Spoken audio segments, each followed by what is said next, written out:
ဟာဘာသိငါသွားတော့မှတလားရှိတဲ့မင်းကဒီလောက်ဆင်းရဲတဲ့ကောင်ကဘလို့ဖြစ်ပြီးလောက်ချမ်းသာလာတာလဲပေါ့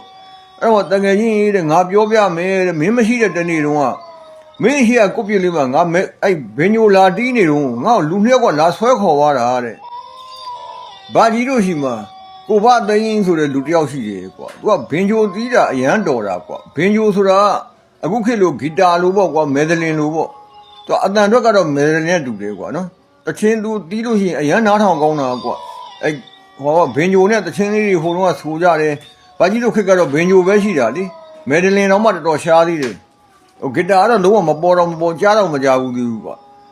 သူကဘာကြီးတို့အိမ်ရှိမှာပေါ့အဲ့ဒီဟိုကုတ်ပြစ်လေးရှိတယ်အဲ့ကုတ်ပြစ်လေးမှာလာပြီးတော့သူဘင်ညိုလာတီးတယ်ဆိုရင်အရန်နားထောင်ကောင်းတာကွာအဖေကတချင်းဆိုတယ်ကိုဘသိန်းကဘင်ညိုတီးတယ်ပေါ့ဘာကြီးကတော့အဖေပေါ်မှာလေးတုံးတုံးလှဲပြီးတော့နားထောင်တာအရန်နားထောင်ကောင်းတာလူတွေကလည်းဝိုင်းနေတာပဲကွာဘင်ညိုတီးတော့ဟိုလေဒီယိုတွေပါလည်းတိတ်မရှိသေးဘူးကွာအဲ့တော့ကိုဘသိန်း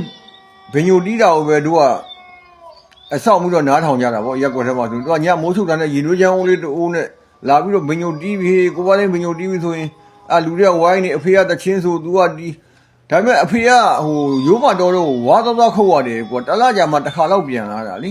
အဲ့တော့အဖေပြန်လာရတယ်သူတို့တငငင်းနှစ်ယောက်အမှတီးကြဆိုကြအဖေပြန်မလာရင်လည်းကိုဘသိန်းကသူတို့ဖက်အဲ့လိုညမကြရင်တီးတယ်ကွာတီးပြီးတော့အလွမ်းသချင်းလေးတွေဆိုတယ်ပေါ့ကွာတနေ့ကျတော့ဟေး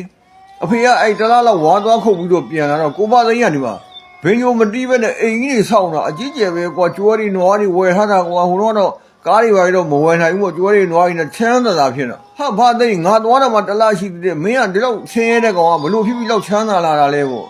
အဲ့တော့တကယ်ကြီးတဲ့ငါပြောပြမယ်တဲ့မင်းမရှိတဲ့တနေ့တုန်းကမင်းရှိကကုတ်ပြလေးမှာငါအဲ့ဘင်ညိုလာတီးနေတော့ငါ့လူနှစ်ယောက်ကလာဆွဲခေါ်သွားတာတဲ့လာလိုက်ခဲ့ကျွန်တော်တို့သခင်မမွေးနေ့ရှိတယ်ပေါ့အဲ့ဒါခမ ्या ကိုဖျော်ပြဖို့လိုက်ခဲ့ပေးပါဆိုပြီးတော့ခေါ်သွားသူကလည်း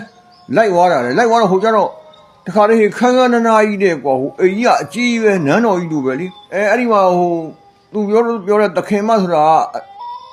ဘယင်မလို့ဘာလို့ဘယင်လိုအဝတ်စားမျိုးတွေဝတ်ပြီးတော့ထိုင်နေတာတဲ့သူကဘင်ညိုတီးပြရတယ်ကွာဘင်ညိုတီးသချင်းဆိုပေါ့နှစ်ပုတ်သုံးပုတ်လည်းတီးပြပြီးရော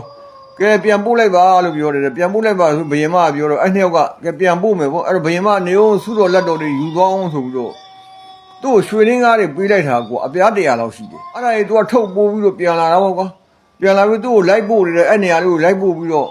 ဟိုလူတွေလည်းပြန်သွားတော့မှသူအဲ့ရနိုးတို့ဖြစ်သွားတာဟာငါအိမ်မလားဘာလားငါအိပ်ပျော်သွားတာလားဘောမဲလေးဘယ်ညိုတီးရင်းနဲ့အဲ့ကြည့်လိုက်တော့ဟုတ်တယ်ဟိအဲ့နားမှာရွှေရင်းကားအပြား100သူ့ဘေးနားမှာရောက်နေတာလေကွာ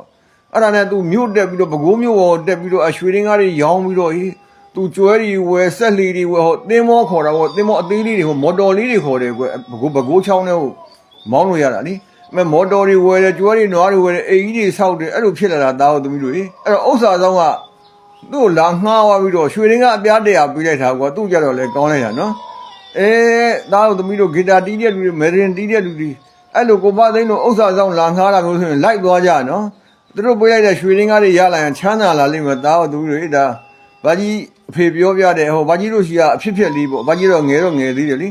အဲ့ဒါလေးကတကယ်ကိုတွေ့လေးပါသားတို့သမီးတို့ရဲ့ဒါဘဟုတုတပြန်လဲမျှဝေတာပါလို့ဥစ္စာဆောင်ကပေးတဲ့ဟိုရွှေရင်းကားပေါ့အားလုံးကျမ်းမှချမ်းသာကြပါလူကဆန္ဒပြေဝကြပါစေ